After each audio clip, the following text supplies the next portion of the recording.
Good morning అండి అందరికి. Welcome to my channel. ఇది నేను రీసెంట్గా కొత్తగా స్టార్ట్ చేసిన నా ఛానల్ అండి. నేను నిఫ్టీ ఆప్షన్ బయ్యర్ని. ఓకే, నేను ఇక్కడ కొన్ని స్ట్రాటజీస్ యూస్ చేసి నేను రోజు ట్రేడింగ్ చేస్తుంటాను లైవ్లో. ఓకే, మెయిన్గా 4 ప్రిన్సిపల్స్ యూస్ చేస్తాను. నా 4 ప్రిన్సిపల్స్ ఏంటంటే, ఫస్ట్ది 1 minute స్ట్రాటజీ. దీని గురించి ఆల్రెడీ వీడియో నేను అప్లోడ్ చేశాను, చూడండి.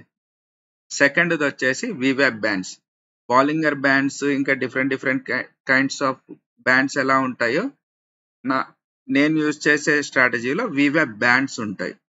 Okay, next support and resistance. ఇవి అందరూ యూజ్ చేసేదే, ఇందులో కొత్త విషయం ఏం లేదు, కాకపోతే కొంచెం డిఫరెంట్గా యూజ్ చేస్తాను నేను, అంతే. దీని గురించి ఫ్యూచర్లో వీడియో చేసుకుందాం. దాని తర్వాత ఆప్షన్ స్కేలింగ్, దీని గురించి కొంచెం చెప్తాను మీకు. మీ అందరికీ తెలిసిందే, మార్కెట్ అనేది ఇలా స్ట్రైట్గా పైకి వెళ్ళదు, ఇలా స్ట్రైట్గా కింద పడదు.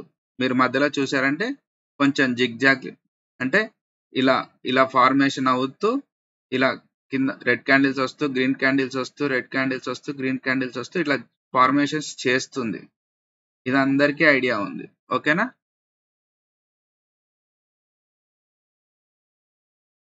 ఓకే, ఆప్షన్ స్కేలింగ్కి వచ్చేసరికి నేను ఏం చేస్తానంటే అనాలిసిస్ చేస్తాను. ఫస్ట్ పైన 3 స్ట్రాటజీస్, 1 minute, వివాప్, సపోర్ట్, రెసిస్టెన్స్, అవన్నీ చూసి నేను చేస్తాను. చేసిన తర్వాత కూడా మనకి ఎక్కడైనా మిస్టేక్ జరగచ్చు. ఫర్ ఎగ్జాంపుల్ ఇక్కడ ఈ పాయింట్ చూసారా, నేను ఆ రోజు అనాలిసిస్ చేసి తప్పు జరిగి ఇక్కడ నేను కాల్ బై చేశాను. అంటే తప్పు జరిగిపోయింది. ఆ రోజు తప్పు జరిగినప్పుడు ఎందుకు తప్పు జరిగిందా అని నేను తర్వాత అనాలిసిస్ చేస్తాను. కింద సపోర్ట్ రెసిస్టెన్స్లు ఎక్కడ ఉన్నాయి అవి అనేటివి నేను ఖచ్చితంగా మార్క్ చేస్తాను. ఓకేనా? అన్ని మార్క్ చేసిన తర్వాత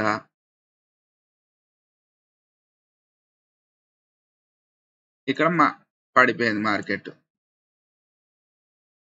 ఇక్కడ నేను మనీ యాడ్ చేస్తాను, అంటే ఇంకొన్ని లాట్స్ బై చేస్తాను. ఓకే, మళ్ళీ మార్కెట్ పడిపోయింది. ఇక్కడ నేను ఇంకొన్ని లాట్స్ యాడ్ చేస్తాను. ఫర్ ఎగ్జాంపుల్ ఇక్కడ 2 లాట్స్ చేశాను, ఇక్కడ నేను ఇంకో 2 లాట్స్ యాడ్ చేస్తాను, మళ్ళీ ఇక్కడ ఇంకో 2 లాట్స్ యాడ్ చేస్తాను. సో ఇన్నిసార్లు మనీ యాడ్ చేయడం వల్ల నా యావరేజ్ అనేది ఫర్ ఎగ్జాంపుల్ ఈ మిడిల్కి ఇక్కడికి ఎక్కడికో వస్తుంది. ఓకేనా? సో తర్వాత నెక్స్ట్ డే నాకు ప్రాఫిట్ వస్తుంది. ఇది నేను చాలా సింపుల్గా ఎక్స్ప్లెయిన్ చేశాను. నేను ఆప్షన్ స్కేలింగ్ అంటే నేను ఇలా మార్కెట్ నేను అనాలిసిస్ చేసిన దానికి రివర్స్ వెళ్ళినప్పుడు మనీ యాడ్ చేస్తూ వెళ్తాను.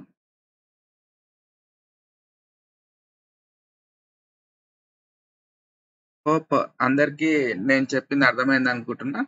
ఆల్రెడీ మళ్ళీ చెప్తున్నాను, 1 minute స్ట్రాటజీ యూస్ చేస్తాను, వివాబ్ బ్యాండ్స్ యూస్ చేస్తాను, సపోర్ట్ అండ్ రెసిస్టెన్స్ యూస్ చేస్తాను, ఆప్షన్ స్కేలింగ్ యూస్ చేస్తాను. ఇవన్నీ యూస్ చేసిన తర్వాత మీ అందరికి ఒక డౌట్ వస్తుంది, అయ్యయ్యో మనం ఆప్షన్ బయ్యర్స్ కదా, మనం బై చేసింది థర్స్డేకి 0 అయిపోతుంది కదా, అయ్యయ్యో ఎలా, ఆప్షన్ ఎందుకు 0 అవుతుంది? మనము రాంగ్ స్ట్రైక్ ప్రైస్ యూస్ చేయడం వల్ల 0 అవుతుంది.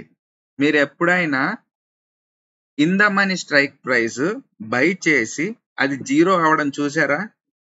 సో ఆప్షన్స్ లో ఇన్ ద మనీ అనే స్ట్రైక్ ప్రైస్ 0 అవ్వదు. ఇది బాగా గుర్తుపెట్టుకోవాలి. మనం ఆప్షన్ బయర్స్, మనం ఎప్పుడూ కూడా in the money strike price చేస్తే మీరు ఏ స్ట్రాటజీ యూస్ చేసినా అట్లీస్ట్ థర్స్డే ఎండ్కి వరస్ట్ కేసులో కూడా మీ దగ్గర మీ ప్రైస్ అనేది 50 100 ఉంటుంది. సో మీ క్యాపిటల్ మీకు మిగులుతుంది.